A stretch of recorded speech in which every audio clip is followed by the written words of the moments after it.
का उद्घाटन चुनाव में बहुत बड़ा मुद्दा नहीं है। मैं आपको ये अपने अनुभव के आधार पर हम बता देता हूँ। चुनाव की जितनी समझ हमको थोड़ी बहुत है, कोई एक मुद्दा जिसको आपने पहले कड़ाही पर चलाकर गुड़ बना लिया है, अब वापस से उसको चढ़ाकर समाज को उस तरीके से आंदोलित नहीं किया जा सकता है। राम मंदिर के मुद्दे पर एक बार जब आडवाणी जी सोमनाथ से चले, तब एक बार उस मुद्दे पर वोट पड़ा। उसके बाद वो बहुत बड़ा मुद्दा है, लोगों के सबकॉन्शियस माइंड में है, चर्चा में है, प्रचार होगा, लेकिन वोट उस पर नहीं पड़ेगा। आप मोदी जी ने जब अपने पार्लियामेंटेरियन से, अपने सांसदों से मुलाकात की, तो मोदी जी ने भी खुद कहा कि खाली राम मंदिर के नाम पर चुनाव नहीं जीता जा सकता है, क्योंकि एक बार मंडल आया तो देश में बहुत आंदोलन हुआ, लेकिन जब 5 वर्ष के बाद मंडल लागू किया गया तो किसी को पता नहीं चला। आज जब रिजर्वेशन के लिए यहाँ बिल पास हुआ तो उस पर कोई रिएक्शन नहीं है। तो समाज की इतनी समझ रखिए, काठ की हांडी या अच्छी हांडी, आप एक ही चीज को बार बार नहीं चला सकते हैं। जन आंदोलन हुआ अन्ना के समय में लोकपाल को लेकर, आज आपको लगता है कि जन लोकपाल के नाम पर आंदोलन फिर से हो सकता है?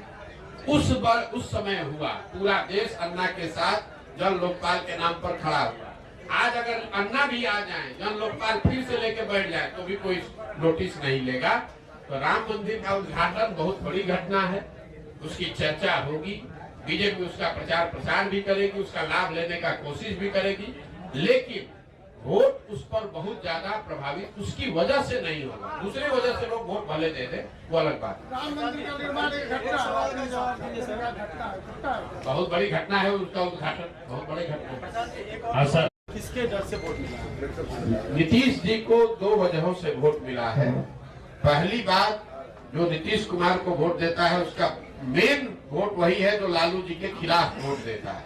और दूसरा, 2005 से 2010-12 तक उनकी जो सरकार यहाँ चली, उसमें कुछ काम होता, सुधार होता लोगों को दिखा, तो वो सुधारवादी लोग भी उनको वोट दिया उन लोगों ने।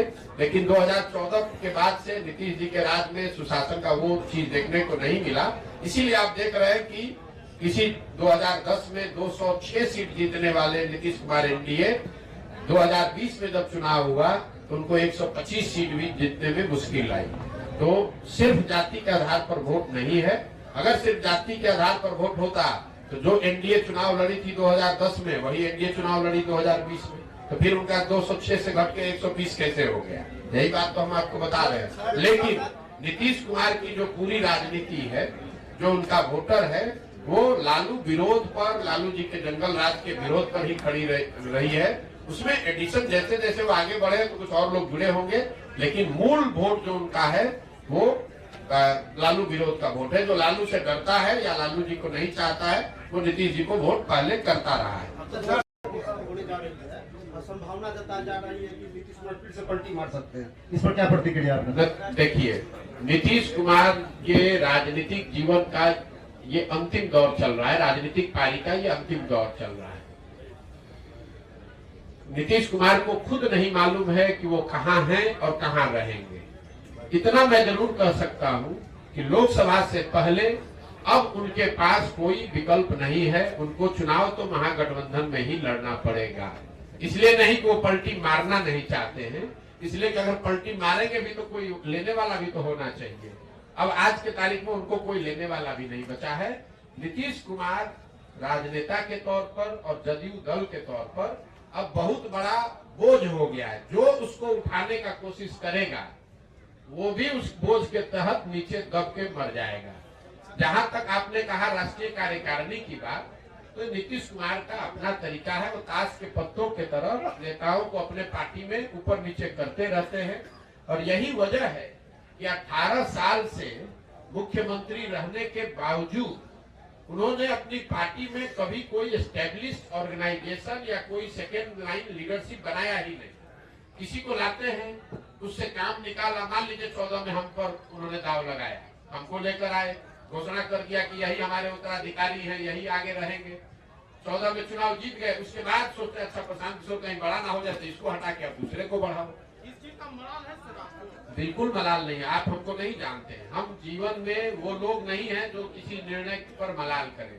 हमारे माता पिता और हमारे गुरुओं ने सिखाया है कि जीवन में जो आप काम करते हैं उसके अगर उसमें आपको कुछ गलती हो जाए तो उससे दो रास्ते आपके पास है। एक, आप अपने निर्णय और अनुभव के आधार पर सीख सकते हैं, सीख कर आगे जीवन में गलती न करें ये कर सकते हैं, या उसका मलाल कर सकते हैं। हम मलाल करने वाले लोग नहीं हैं।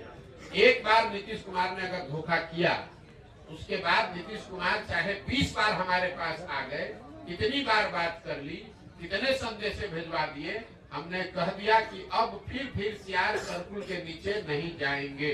हमको चाहे 1 बरस लगे कि 10 बरस लगे, अब नीतीश कुमार के साथ जाने का कोई सवाल नहीं है। नीतीश कुमार जब महागठबंधन बनाए, इस बार आपको पता चला जब बनाए तब, हमको आकर मार्च में 6 महीना पहले आकर सबसे पहले हम ही से सलाह किया कि भाई हम महागठबंधन बनाना चाहते हैं, आप इधर आ जाइए। आप तो भाजपा के खिलाफ हमारी मदद करना चाहते थे।